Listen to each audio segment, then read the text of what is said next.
we do have a quorum, so we'll go ahead and call the regular EDC. Let Mayor, if you want to go ahead and start the recording. I'm recording. Go for it. Okay, we're going to go ahead and call to order the regular EDC meeting of Tuesday, August the 11th, and appreciate everybody attending this evening. I know we got a lot of comments that'll be made by folks through the agenda. The only comment I have is just looking at the financials for the month. Our sales tax collections for EDC were a little over $27,000 this month, which may be a high water mark for us.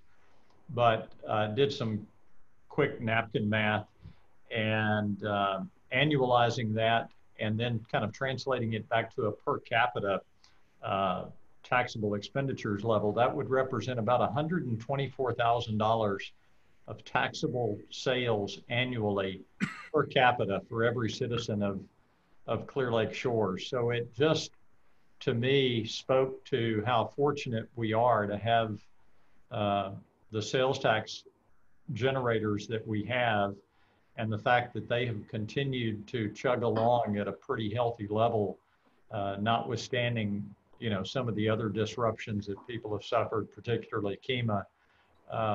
And so it just makes me appreciate that we're in a pretty good spot, and our retailers all seem to be bouncing back in pretty good force. So that was good to see.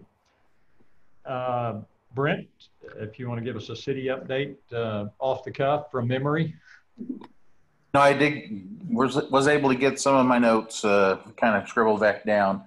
You did mention the sales tax. The sales tax number for June 2020 was $219,735 compared to June of 2019.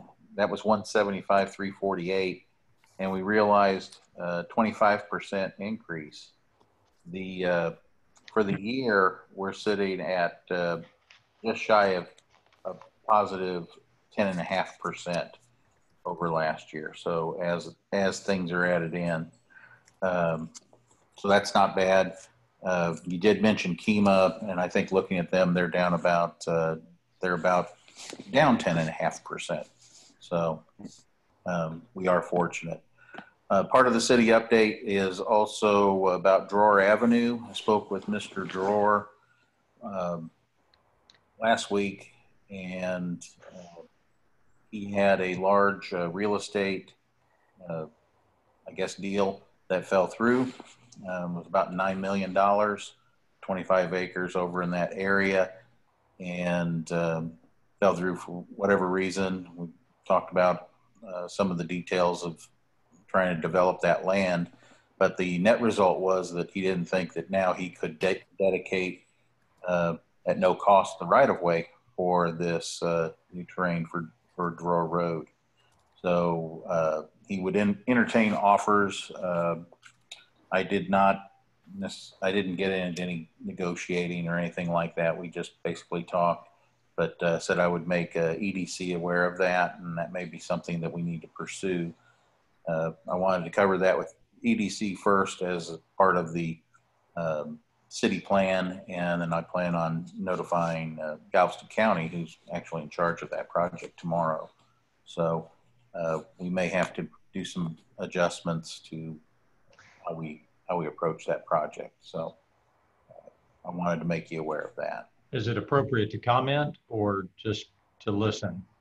I believe you may be able to do your comments on agenda item 3, but I really can't answer any questions since it's not an agenda item. Correct. So that would conclude what I had to bring to you, and then we have some things down on the bottom that I'll talk about. Great, appreciate it. Joe, if you have any comments. No, I'm good. Sorry. Thomas?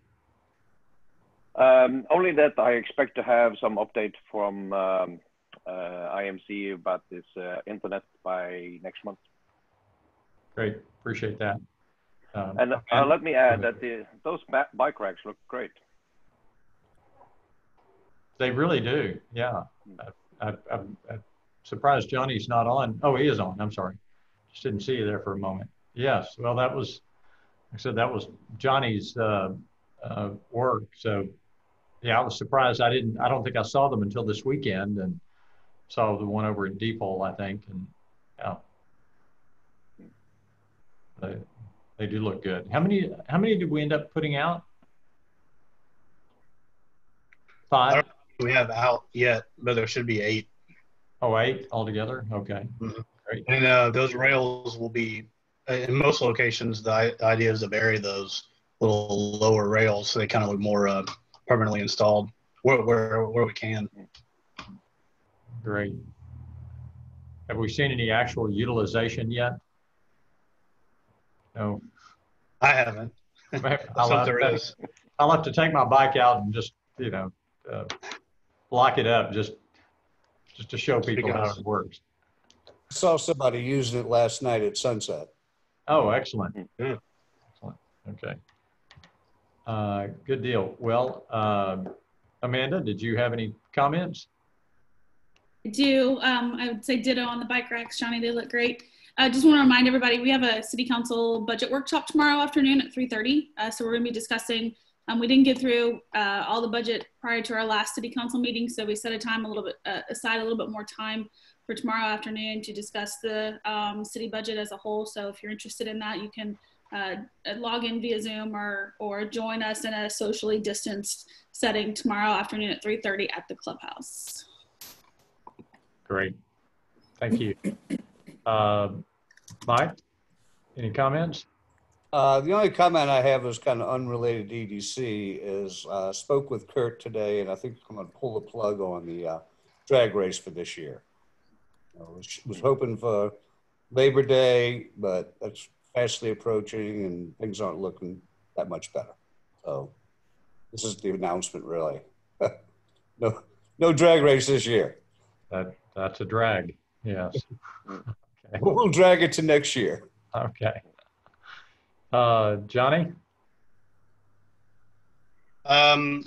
Like you said, you mentioned the bike racks. They are all here. There's a couple of issues for a while there, and that's why they were really delayed. And then I think they didn't ship a few of the pieces for them, but Brent and the guys caught it right away and contacted the company, and they apologized. And I think they're in transit. Brent, they're coming to my warehouse. Is that right? I believe so. I think they're sending it to the same spot and should be by FedEx freight. Okay, so I'll tell them to keep an eye out for that. And you mentioned taxes. Taxes are up. I don't know if y'all got the financial snapshot. It was only an hour and a half ago. Sorry for being so late. But yeah, sales taxes are looking really good. Also, some of you may be aware, but Charles and I spoke to an interested party in the Strawberry Fields building. It's Galveston Bay Brewing, who is currently in Dickinson. And we had a really good chat with them and lots of email correspondence looking at possible options. And they're very capable, well-financed. They seem very interested. So that's pretty exciting. We'd love to have something there, especially something that generates tax revenue. Johnny, what building is doesn't help that? either, or doesn't hurt either, of course. Was that? Well, Johnny, what building were they interested in? Strawberry Fields. Oh, okay. Yeah. Yep. Is that for a second location or to move their location? Completely move. All operations, everything would be moved to that building. Wow. They didn't necessarily, give too much information away, but, they said they had an architect they've been working with that's done multiple tap rooms in the Houston area. So they're very serious about making it look really good should it move forward. They are very interested in us helping out in some of the numerous tools that we have. And they talked about it being most likely 50% production, square footage wise, 50% production, 50% tap room restaurant. So it'd be more of a brew pub kind of a vibe than a production brewery. They wouldn't be interested in the car repair shop too, would they? That is something that is in discussion for obvious reasons. It's dividing, the building itself with the parking lot in the city, not to mention aesthetics, logistics with possible loading and unloading. So that may be one of the things that we can help with. Okay, cool. Great. But yeah, we're working with them pretty closely. Like I said, we'll probably have a lot more information for next month's meeting.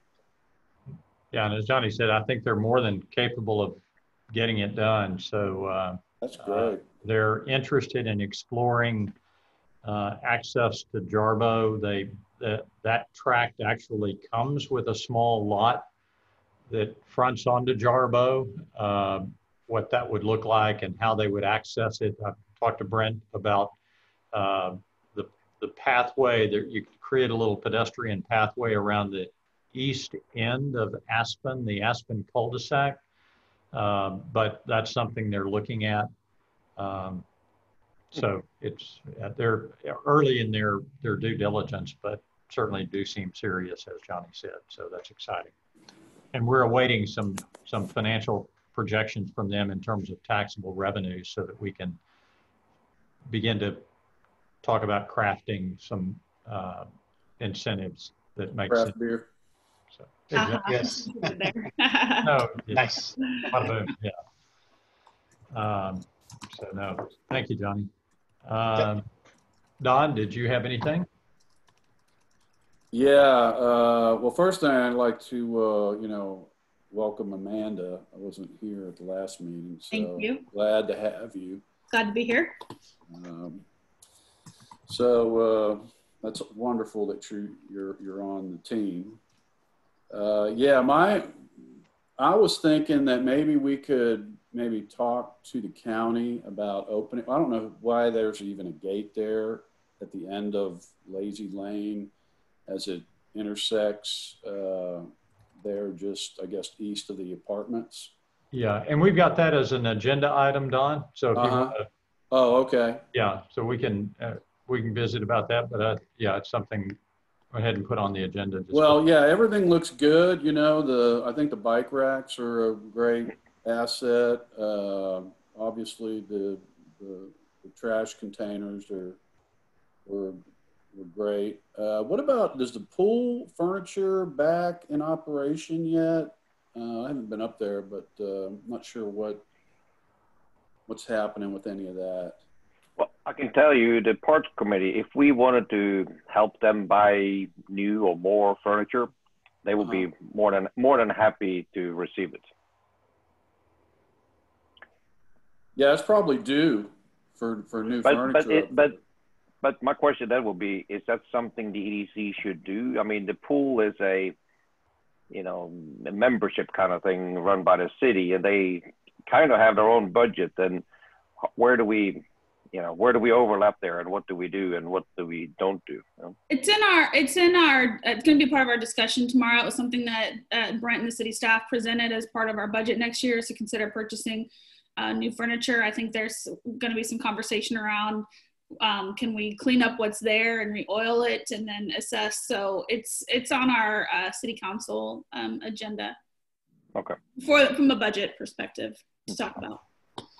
Yeah, the membership aspect of it does raise some interesting nuances to the question. Yeah. Well, I mean, for now, I've asked the Parks Committee to come up with ideas for what we can help them with, but kind of not prioritize those kind of things because it is a membership thing. But we can change that if it's prudent to do so.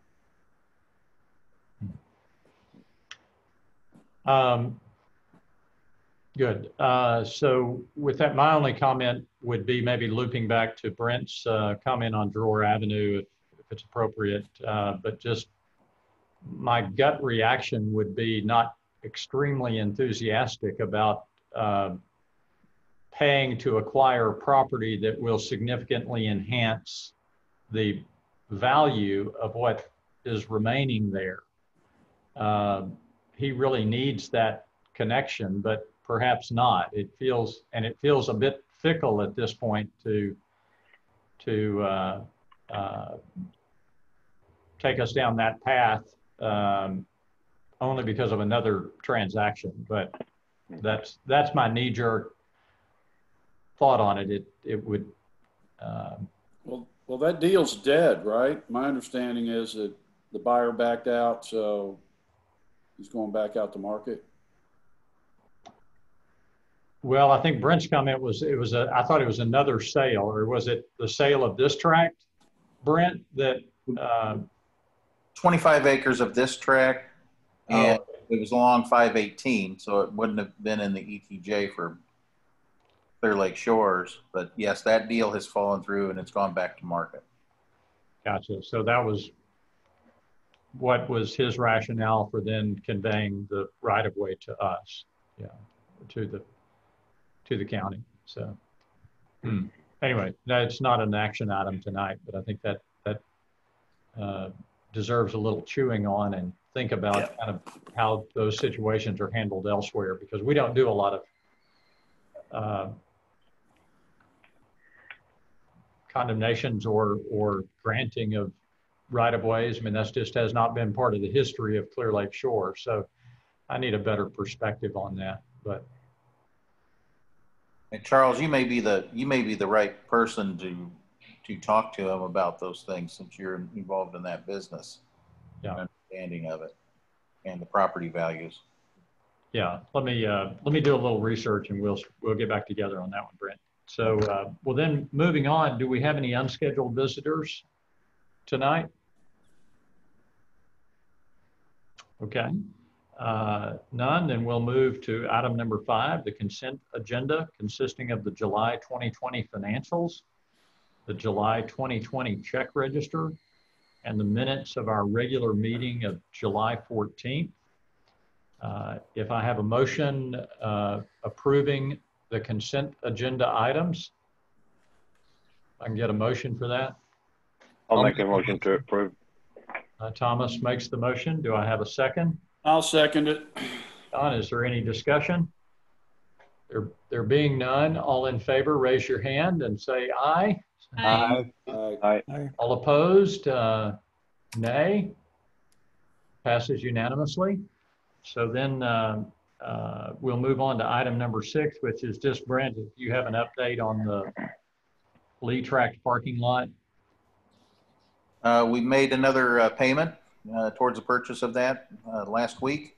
And so we're moving forward with getting that paid off. As far as the lighting plan goes, I'm still waiting from Cobb Finley. I gave them the approval to move forward with the design of the electrical panel and the structure that it would hold. And it has to be fitted and windstorm rated and all of that stuff. And it's going to be elevated. So it's going to be so high that a standard ladder that they would use to access that is not possible. And so they would have to install a stair system. So they're working on that. Yeah. As soon as I get that, I'll bring it back to EDC. Definitely. That's in the one thing leads to 10 category for sure. But it does look like it's getting a lot of utilization and the surface is holding up. So those are good things. So then we'll move on to item 7, which is update and possible action on sidewalk art and signage project to encourage safe use of the sidewalk on the north side of Marina Bay Boulevard between Clear Lake Road and Stewart Elementary during reconstruction of the bridge on Birch Road. And we had talked about that the last time and looking at what we could or could not do quickly enough to really accommodate people taking their kids to and from school. It'd be very difficult, if not impossible, since it'd be out of our city limits to do anything on the south side of Marina Bay. And so then looking at the north side, what we could do quickly, it's pretty limited, but Mike did some investigation. And so Mike, I'll let you take it away. Okay, thank you. So the initial idea, which was Charles, and a good one, was to put some artwork there so that the kids and parents that are getting to school by either foot, bike, or golf cart, whatever, would have something to look at. We could put a couple of safety messages in there as well. Something like, be courteous, yield to oncoming traffic. And I've gotten a couple of bids, and the only direction I gave them at all was that it needs to be kid related, school related. The only two things I thought to include would be it'd be 13 pieces of artwork spread out over 1,300 linear feet. So piece of artwork about every 100 feet. And maybe perhaps the first one would be something as simple as this way to school. And the last one might be this way home, in between a couple of messages about safety. Other than that, leave it up to the artist type thing. And so that's where that's at. I've got two bids. I've got one from Debbie Starr, who most of y'all are familiar with. She's said she could probably do it. She's very busy. She would have to do it on the weekends with her daughter's help. Wasn't sure if she could finish it by the time in-class school starts September 8th.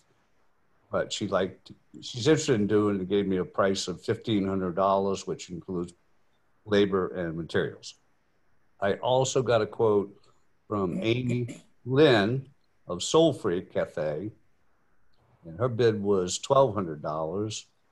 And she said she could bring in some artist friends to help with the project to make sure it's done on time. And she's also she's a local business that provides sales tax. So if we're awarding the project to someone, I kind of feel would be best to award it to a local business, perhaps. And knowing that she would have the time to complete it as well. So those are the two bids we have. So I guess we need to make a motion to vote on that. Mike, did you want to talk about the power washing, and then maybe I'll give a little more context on that too. I think it's important to note, Mike did a pretty good survey of that, and you can probably traverse that with you can get down it with a golf cart. It gets a little narrow in front of the apartments. There are some rocks that are going to need to be pushed back, but between some assistance from the city and even the guy who's probably likely to do the power washing, we can get those pushed back. So, it's not optimum width for a golf cart, but you can get down there. But Mike was thinking, and I concur that, most of the traffic is likely to be bicycle or just pedestrian. It's a long run on a golf cart. People will probably just get in their car and make that trip rather than by golf cart. But if they are on the sidewalk, we wanted it to be friendly and it to be clear that it's the pathway to school, and to just elevate it a bit above just the rough sidewalk along 2094 that it is now. Let me address the power washing. That's actually part two. Oh, gotcha. Okay. So whoever we give it to, both artists said the same thing, that when you're doing any type of painting, preparation of the surface is important. So it was a choice of, do we do 13 different squares, clean those up, and use those? And I got a quote from a Kima company that's very aggressive on the pricing. He said, well, if you want to do 13 different pieces of, cleaning, you can do that for $400. He says, however, he can do all 1,300 feet for $900. And I asked him, how good is it going to look when he's finished? He said, it should look like brand new sidewalk. So it would really improve the appearance of the sidewalk. And also spoke to him about the rocks in front of Marina Bay Apartments. He said, whenever he does a contract with the city, he does quite a few contracts with cities doing sidewalks, that it always includes cleaning up debris on the right-of-way. So part of his job would be to get rid of those rocks on the outer part of the right-of-way and move those back into his property. So that's a bonus. Another bonus would be that they would take it from edge to edge. So in spots where you have grass growing over the sidewalk, that'll be kind of like edged, if you will. So we'll get the maximum width use of 4 feet. And then hopefully once the rocks are cleaned up down by departments, we can make it through there okay without going through an obstacle course. So those would be the 2 motions I'd like to maybe make it maybe just one motion, is that we take a vote on which first. Can we discuss? Is this open for discussion? Well, it is. Let's get a motion on the table and then we'll open it up for discussion. Mike, Okay. what I would suggest is we tie it in together and maybe put a budget of $2,500 for both power washing and the artwork itself to be executed by Soul Freak. So if you just want to make that motion. Okay, yeah. Make a motion that we open it for discussion on granting the art part of the project to Soul Freak, and then the power washing product portion would go to a company named R Washers of Kima. So it'd be 2 separate payments. At a total cost not to exceed $2,500 to give you a little room if something comes up. That's Okay. perfect. That's perfect. So we have a motion to execute a contract with R Washers of Kima to do power washing of the 1,300 linear feet of sidewalk between Clear Lake Road and Stewart Elementary, and then to hire Soul Freak to paint 13 school-themed pieces of art, 1 each 100 feet along that same sidewalk. So we have a motion. Do we have a second? I'll second. Okay, Amanda second. So now discussion. Don? Yeah, I guess thinking about it, I'm wondering, since we're having to do this or provide some alternative access due to the bridge construction that the county's in charge of, shouldn't we push back on the county and say, hey, you just blocked off access to golf carts and pedestrians that use this road and that bridge every day to get their kids to school, and now you're forcing them to use the sidewalk, which is extremely dangerous in my mind, on Marina Bay Drive, because a lot of that sidewalk area is too narrow. It's certainly not to code, but needs to be improved so that there's another way to access pedestrians safely, especially children, to get to the school. And whether it's a combination of things, of maybe even moving the sign where it says end school zone in front of the bridge all the way to Oki's parking lot, so that these people aren't speeding through there, with children now on bikes, and you're going to have golf carts, and that area that we're talking about is going to get extremely busy. It's just going to naturally. And so I think that if we're going to encourage use of that area, we need to be careful, because right there in front of the apartments is extremely narrow, and you're going to find people are going to go into the street and then back, weave back and forth, get on an area of sidewalk, whether they're on a bike or a golf cart, or even pedestrians, because the guy it planted all those cactus in that area to deter that. So, I think Mike's idea is a good idea.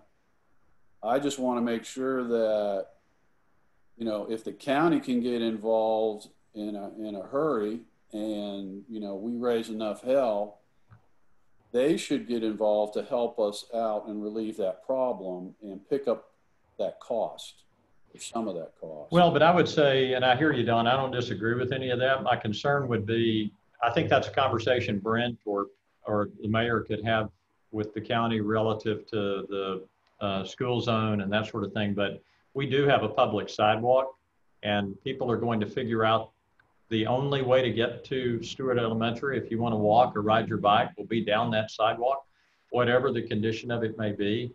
And the bridge is only going to be out for 6 months. So I think the likelihood of having any material work done to it within that time period that the county would do is slim to none. And so we're really just talking about trying to clean it up and make it a little more friendly appearing, not to encourage the use necessarily. We're not suggesting people do that, but it is a public sidewalk that will be used. So I think those can happen concurrently, but I think, and they're not going to do anything relative to artwork or power washing. They're going to be looking. Sure, I realize that. Yeah, I mean, this isn't the first time we've done this. I mean, we had to do this a couple of years ago when they did the other bridge. It's a temporary discomfort for some people. There's going to be people on the island who are going to raise all kinds of noise about it. But to your point, Charles, it's temporary. And so I love the idea of just trying to do something. I think we need to discourage golf carts on there. I don't like the idea of golf carts on that. And maybe that's a conversation we have at the city level. But there will be a couple extra people that might walk or ride their bikes. But I think the majority of us are going to get in our car and drop our kid off and pick our kid up, by car. There's going to be some that are going to try to find a way down, and especially if we, do something on Lazy Lane. But just trying to make it presentable for the short amount of time that people are displaced, I think is just a fun thing to do. Yeah. Amanda, has anyone talked to the school now that it's been redesigned and opened up for use, or going to be opened up for use? Because the way they designed that area, how the traffic flow's going to, since it's diverted, coming around in through the neighborhood, and then I don't know how that's going to flow. So I think Brent, so first of all, let me also say the start of brick and mortar school has been pushed back another week. So we have till September 14th as of right now before kids start going back to school. I know Brent reached out to the principal.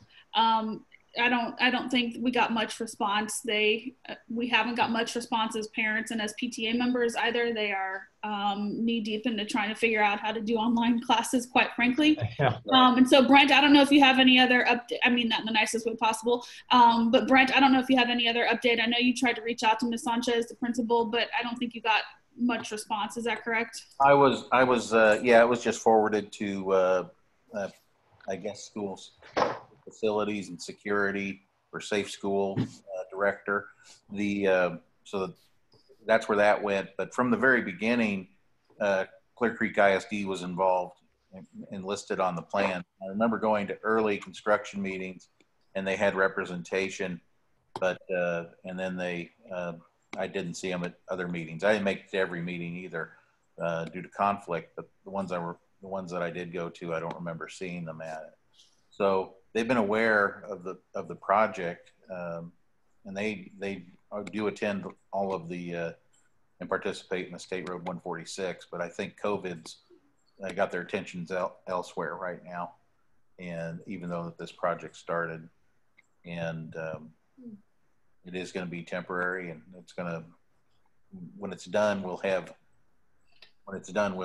a heavy duty a bridge that we can bring heavy stuff on if we have to, or we can get heavy stuff off without using our older bridge on Clear Lake Road, which has a. I'm embarrassed, Brent. Which of the two bridges is it?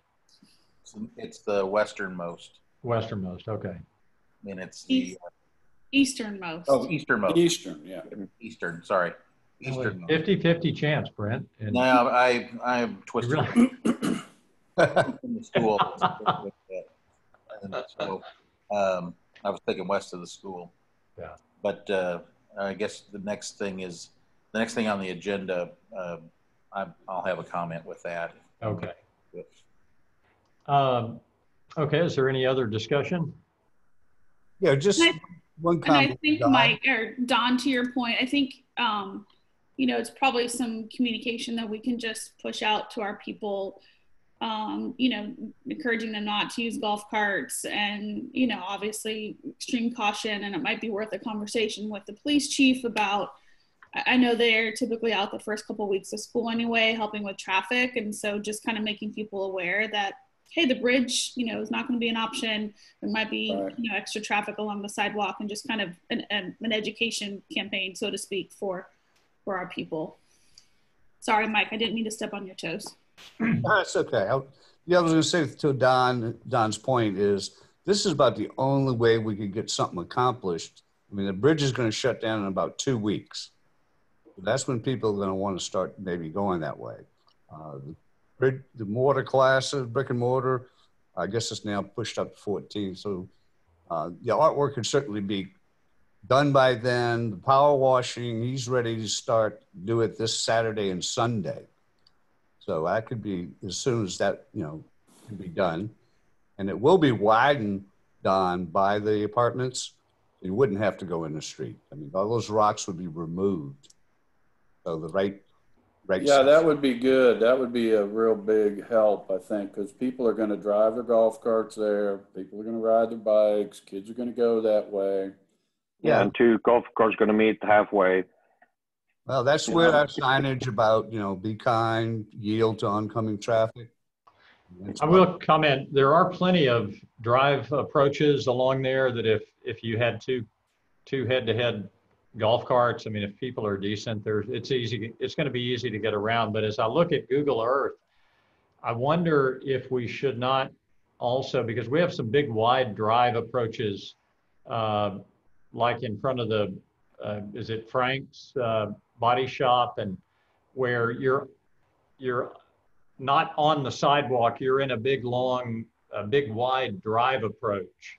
Right. And I wonder if we should basically stripe the sidewalk across those drive approaches. I wish there were. Kurt, do you have access to Google Earth that you could pull up on your screen, or can I?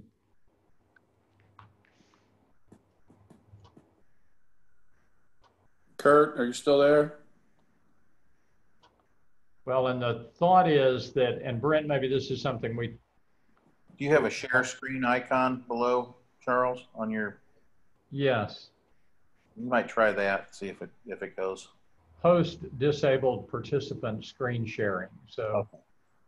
But my point is, you got a lot of places there where you're not walking on a sidewalk, you're walking on a drive approach. And I'd be more concerned people coming out of a place that aren't thinking of that as a sidewalk. But if you had it striped, crosshatched, they would be more inclined to pause before they just whip across that sidewalk area. Maybe. That's something we could always add. And maybe instead of crosshatching all the way across people's drives or their approaches, we could do maybe some just yellow caution stripes on the sidewalk. Because eventually they're going to peel up, they'll be gone, or maybe that could be implemented in as extra work for the artist, that they could integrate that, just so it's an attention getter prior to crossing. For the pedestrian, yeah, that makes sense too. So, and we've got. Do you think that's enough money to do that, Mike? If not, we can boost that by $500 and. The idea was to keep the artwork off the driveways because the cars going in and out are going to tear it up, whereas naturally it'll last about 9 months, which is really what we need. Putting some stripes of some sort. I'm not sure. That shouldn't cost much. Matter of fact, the guy that does the power washing, he does striping as well. I could get a price from him. Okay. And maybe we have enough in there for just a simple caution and a yellow stripe on each side of the drive approaches. But if you want to, we could bump that to 3,000 just to make sure we've got room to do the right thing there. Okay, why don't we? It So could be we'll, it could be a 4 or 6 inch roller and be pretty easy to apply, I would think. So. yeah. Okay, so Mike, do you want to just amend your motion then to increase that to up to $3,000 for whatever needs to be done? Yes, I'll amend the motion to increase the budget from 2,500 to 3,000. And then we have a second for that amended motion. I'll second that. Okay. Any further discussion? Okay. All in favor? Aye, and a show of hands. Aye. Aye. Aye. Any opposed? Nay. Motion passes. Great, Mike. Just Thanks. one thing. Okay, just with one the additional blinds. thing, Charles. What's that? One additional thing I'd like to do is recommend that we have a small subcommittee to review the artwork. I'm going to ask Amy to give us 13 ideas for art, so we can just review those before they get started and see if we got anything we object to or want to add type thing. And just keep it simple. Well, Charles, since it's your idea, you could be on the committee. Since it has sidewalks in the subject, that puts me on it. I'm the sidewalk man, apparently. I think we need a parent involved, someone with school-age children who has nothing else going on. I'm happy to. I don't mind. Yeah. Amanda would be fine. And then, I'm hoping you're talking about Amanda, not me. and then I was thinking about Kurt or his wife as representatives of the city, because Done. I think you've got you and Amanda and Kurt or Teresa. There's your committee. I think we're just looking for appropriate, yes, nothing anatomically correct or indecent that. I'll recommend Teresa. Yeah. okay. And just one thing on the stripes, we do have to make sure that they're within compliance of TxDOT. That would be the only thing in that street that's being compliant. I understand that, but the city cannot take liability like that. Well, we're not actually I guess where we ended up was in this photo that you have up, for instance, which I think that is good there. That's kind of what I was thinking, something that would get your attention. But now we're talking about just doing a bar on each side of it, maybe in yellow on the sidewalk itself. So we wouldn't be doing anything within the. Even that is TxDOT property, if I recollect correctly, and we just need to be in compliance with them. Gotcha. Darn rule followers. Okay. Well, I'll talk to the striping company, the power washing, because he does a lot of striping too, and see what ideas, suggestions he has. Okay. Good deal. We'll make sure we're TxDOT compliant, and that can, we can come back and add that as soon as we figure it out, but we can move forward with the body of it. Excellent. I think that'll be nice. Okay. Next item is discussion and possible action to investigate opening Lazy Lane. And Kurt, since you have that up, do you mind going to Lazy Lane just east of the apartments to show us? I didn't even know that condition existed, that there is actually a gate or a fence across what was at one time Lazy Lane. Yeah, it used to be open and they closed it. Yep. I don't know any of the history of that, but Don, that was an issue you raised. If you want to. Well, yeah, I think that we ought to petition the county to open that up if that's who put that fence up. No, Lazy Ben put it up. The homeowners association, right, Kurt? Yes. Yes. Yeah, and Brent's worked with them, and they said that they were going to open it with Frank Eidstadt's their president. Yeah, Frank said it wasn't going to be a problem to open. He said that early on when we were discussing move around plans and transportation. Even if they made it one way to help alleviate so that if you're coming in off Marina Bay Drive, going in or coming out, I think coming out might be kind of problematic with I don't know what the view is. I haven't been down there. But if we could get that opened up, that's going to alleviate a lot of traffic congestion and be able to create a little shorter back route for the kids going into school with parents and all that, or even picking them up when they leave. So for traffic flow. You mean after the bridge is open? No, during.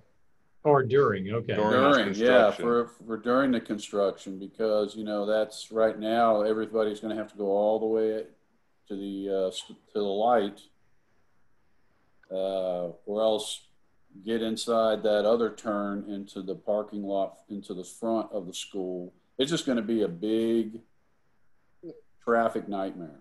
What I'm thinking is he might have put it up for their HOA vote, and they denied it because those are not county roads; those are their roads. Private. And the road that goes between the city and Kemah is county. And then we're taking over it. The city of Clear Lake Shores is taking over that road once the county gets the bridge done. Okay, once it's done. Yeah, Birch Road. Birch Road, yep. Oh, Birch Road. Yeah, so they might have voted and said no, they didn't want traffic to be opened up to go through there.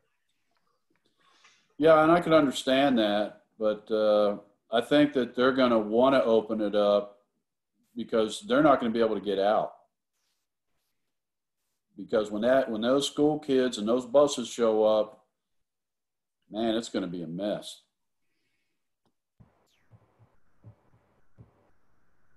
I'm not real concerned about Lazy Bend. It's really all of us. Kids are never going back to school anyway, so They're probably not. it's academic. Yeah.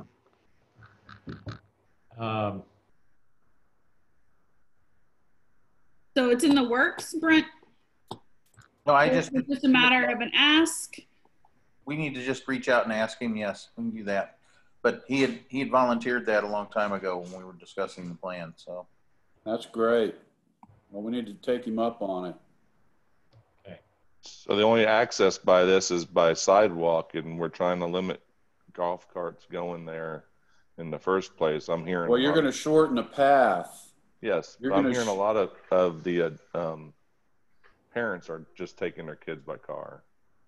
Yeah, and a lot of that's going to happen, but there's a lot of golf carts parked over there at that school for pickup and drop off. A lot. Oh, I know, and I think they're changing because the bridge is going to be closed. From a safety standpoint, of golf carts going down these sidewalks. Yeah, and when you look at that, how. I mean, because what happens if a golf cart's heading home after dropping their kid off in the morning, but then there's another golf cart on the way there? They need to make sure they adhere to the direction of the roadway and be on each side of the bridge. Otherwise, it's going to be crazy. Yeah, no, I agree. So what does that do when you open up Lazy Bend? Because now you have cars coming out. I have my arrow on there, like you can see it. Now you have cars coming in and out possibly, and then you have people and bikes and golf carts coming down the sidewalk. So just something to think about. Yep. Like you mentioned, visibility is really bad right there. Yeah. So if we're talking about outbound on Marina Bay. Yeah, that's why I was pretty thinking bad. maybe it needs to be one way in to create some, but because you cut off the flow.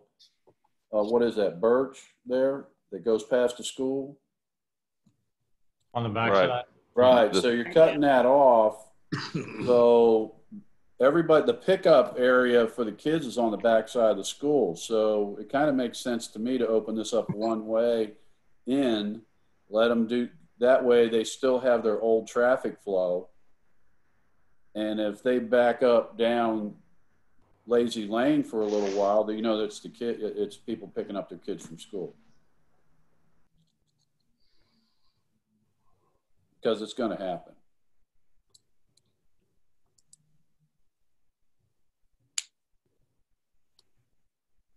I think more access will only help, but I think it needs to be one way if it's opened up to traffic. Yeah, that's what I'm kind of thinking too, not two-way. Because, like you said, if there's people coming out of there and there's golf carts and bikes, Yep. they're not going to see them. But people coming off the road will have a lot better visibility of pedestrians. Yeah, we just need a couple of do not enter signs. And if it doesn't work out, then you close it. So I guess the first order of business really just have Brent talk to lady. Nice Is that your Volkswagen. car? Wow. Yeah, it's a 4-door Volkswagen That Wow. is cool. by I don't think I've Google. ever- Huh. That's me driving it. Is it really? Yeah. No way. Yeah, they went by right when I went going over the bridge. And that's Really? the picture how it turned out. What year is that? It's a 63. I've Just never all seen one redone. of those. Well, that's not the 4 It's just doors. the It's camera not real. It's the messed up. camera picture. It's how they stitched it together. Oh, really? Okay. It may be something to think about, Kurt. Yeah, I know. That's- If you look that's this really- way, That middle seat is quite skinny. it's only a 2-door. Wow. That that is so funny. Big Brother is watching. Yes. I mean, I say let's have Brent, talk to them and see what our options are. I wonder also if we need to see how bad the traffic really is. The other thing to consider is that only 60% of parents, and I don't know what it is for our school, but throughout the district, only 60% of student parents have signed their kids up to go back to brick and mortar. So you're going to have, in theory, less students over there. And I think yesterday was the deadline to decide if you're sending your kids back or going online. So, there might be a little bit less traffic and it might not be an issue. I think to your point, people that live over there are going to be upset because they can't get out one way or the other, but that's their problem. So it may not end up being a problem if, not every kid is going back to school also. Yeah. No, if it's not needed, then you wouldn't need it. I mean, you could just wait and see what happens and then deal with whatever if we need to. But, with it gated off, I was like, that's like, why not, make it accessible. It used to be. Okay, so I think we've got an action plan there and more discussion to follow probably. So then the next item is really a very general discussion regarding marketing goals and objectives. I know that's Amanda's area of expertise, and she wanted to just at least have a 30,000-foot discussion about our thoughts on that. So Amanda? Yeah, as we move forward and we think about what it is that we want to do. I mean, Charles and Johnny, I think you both kind of started off with some good stuff, redesigning the website, rebranding the EDC, starting to put some stuff out there. But what is it that we really want to accomplish? What's our goal? What's our purpose? Where do we want to go? And I think that'll help determine. My gut tells me we probably want to engage an outside agency. There's several good ones here locally within the county as well. To really help us put together a solid marketing plan where you can target and advertise and target and do some different things. So I just kind of wanted to hear thoughts from fellow board members on what you guys feel that our goals are, our objectives are as an EDC and for marketing our businesses and what we do. And just a couple of framing questions or comments before hearing everybody's comments would be, part of this is what do we think the image of Clear Lake Shores is in the general marketplace? And are we differentiating between Clear Lake Shores as a community and our economic development marketing efforts? Are those two separate things, or we're talking about branding Clear Lake Shores just as a community? And so I'm kind of curious what the thoughts are there too.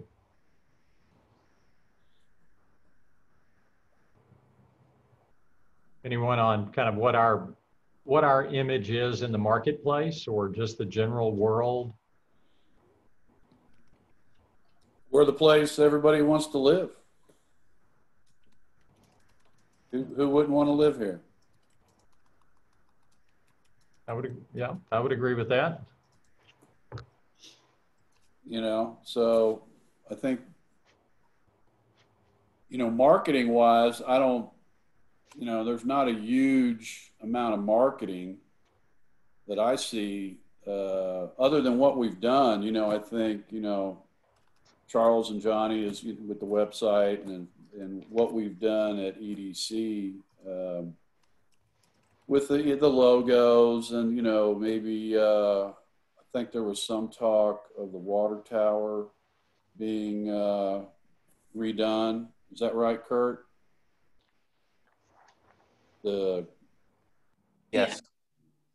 Graphics on the water tower. Let me ask you this. Is it our job is not the right word. Is it our role, is it our responsibility to help promote and market the businesses that have come here and chose to do business here? Is that part of our purpose? Well, yeah, as an economic development corporation, yes, that is the purpose, the whole purpose for the EDC, in my mind. But not only that, but it's quality of life. So, you know, there's, you know, yeah, I would say I would agree with you 100%, Amanda, that, yeah, that's the primary objective, is to create, help businesses create success. Well, we can't, the thing is, you know, you can't create a successful business. You can create a successful environment, and it's up to the business owners whether they're successful or not. Amanda. And we need to be able to make good decisions on, like the Strawberry Fields building. You know, who would be a great tenant for that building?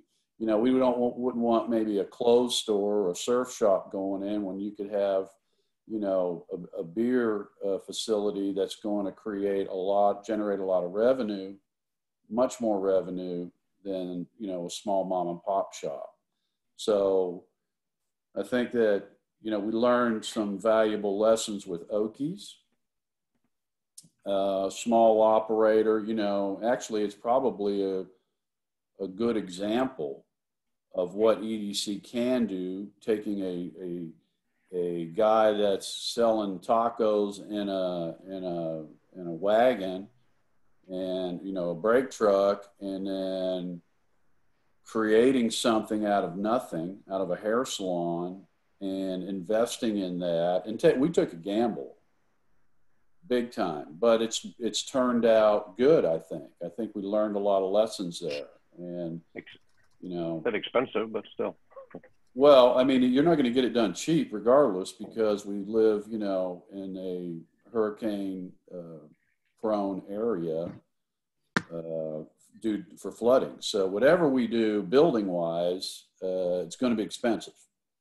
So the return on those dollars need to justify the, you know, output of any expense.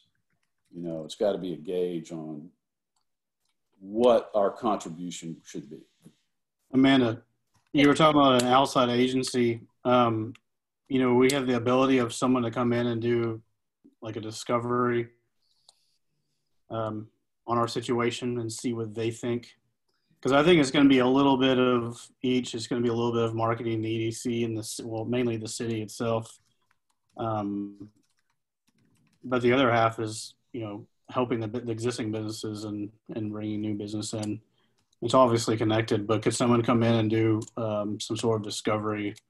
Yeah, so the agencies that I've worked with and a couple of them I have in mind, that would be the number one step. Sit down and kind of do a SWOT analysis of some sort. And I've pulled some of the documents that we did when we had our retreat last year. And thank you, Mayor, for providing me some of those original documents that just kind of had our brain dump on it.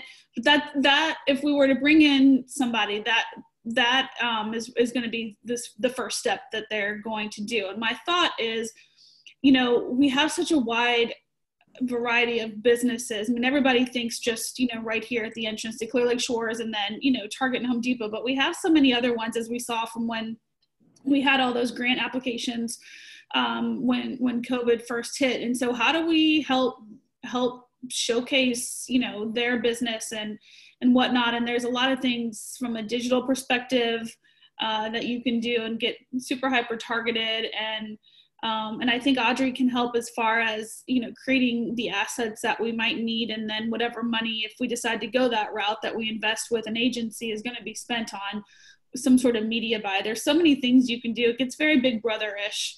You know, you think Google Earth is Big Brother-ish. What you can do with marketing is very Big Brother. I can target my house and my two neighbors two down with a specific ad on their cable TV, but the other two houses in the middle you can miss. It all depends on demographics and behaviors and all that kind of stuff. And so I think really trying to get an understanding of where we want to go, what our goals are, what our purpose is, will really kind of help us put together a solid marketing plan. And you know, $50,000-$75,000 goes a really long way when you're talking about some of the digital stuff, because your ROI is so good. So that was a very long answer to your question, Johnny. Sorry, I could talk marketing all day long, but yeah.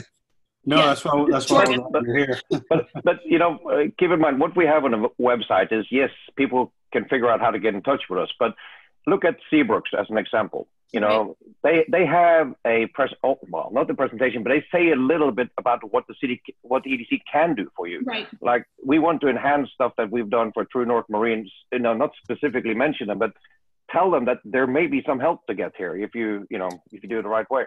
Yeah. But we don't say that at the moment.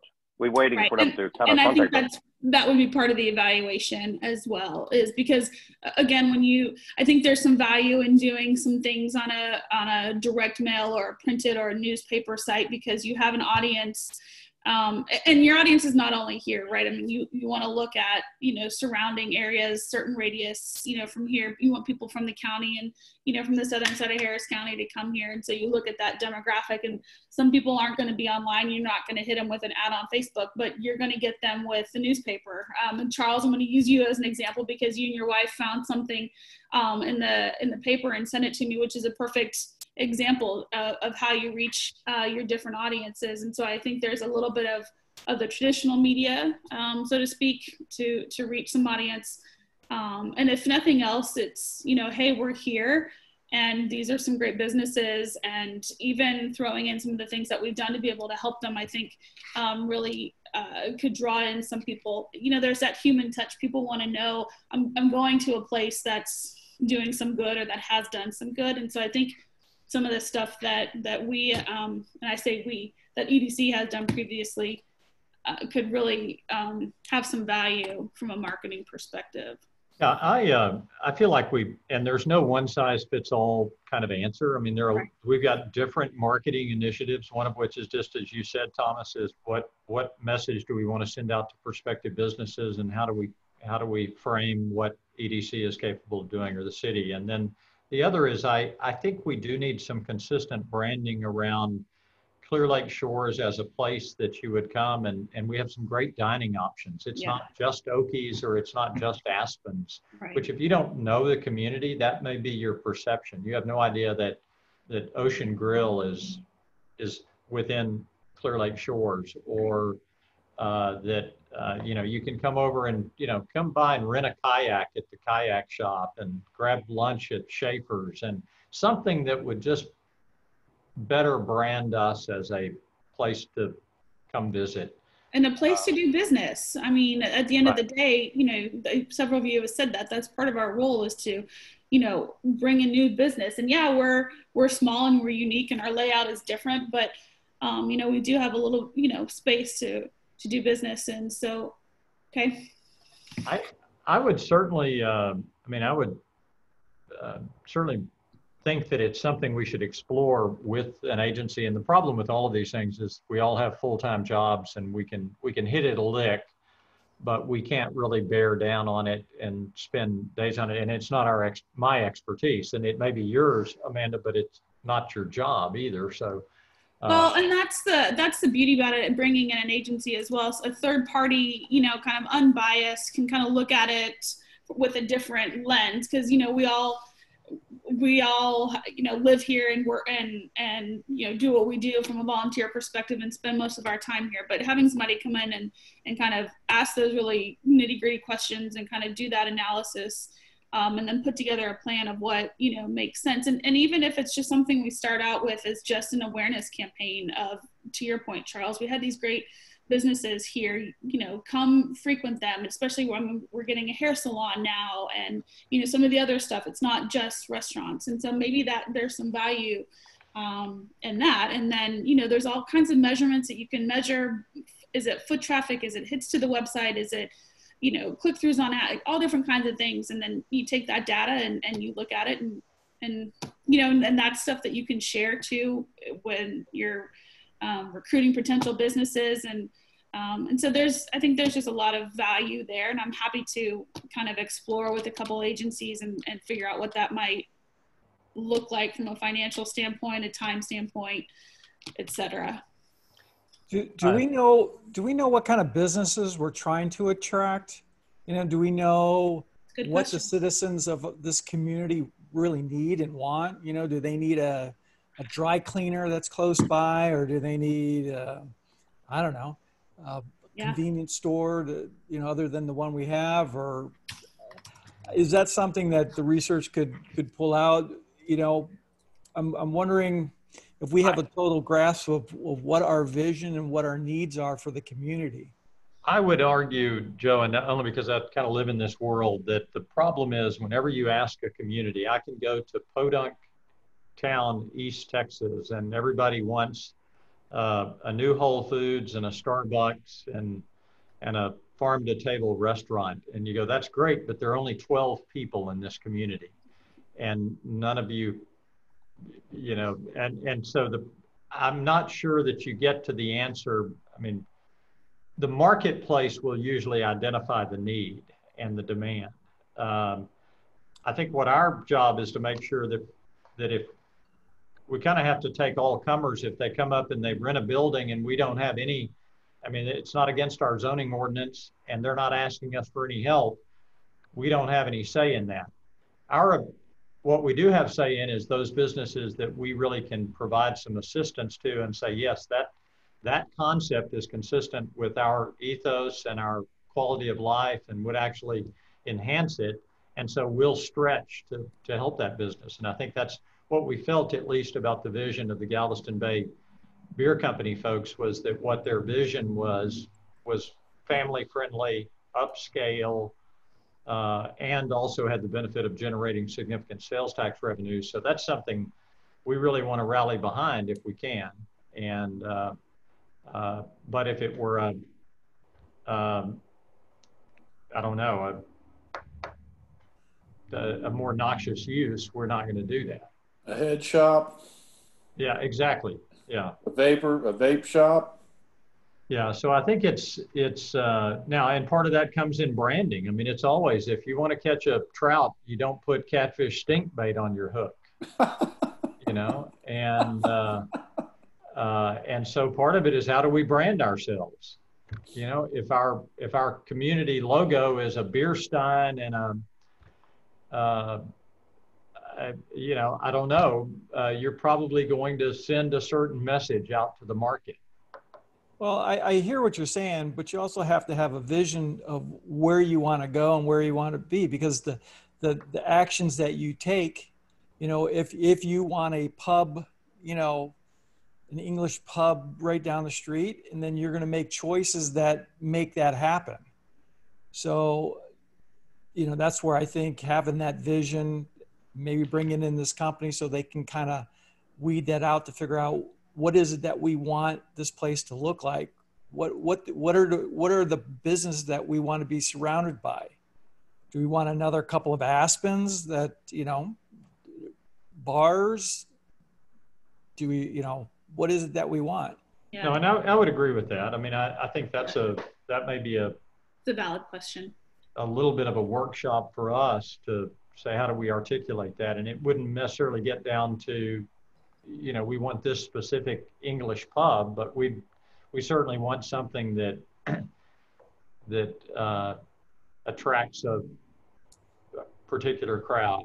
This type of business versus this Yeah. type, yeah. And I feel quite confident that would be part of that kind of information gathering if we were to bring in an agency. No, and I think that's a good point. And then that would inform, yes, how we send the message out to the market, and then we're all clearly on the same page that when something comes in the door, we're not scrambling to figure out if that's something we're really interested in helping or not. It either aligns with our vision or doesn't.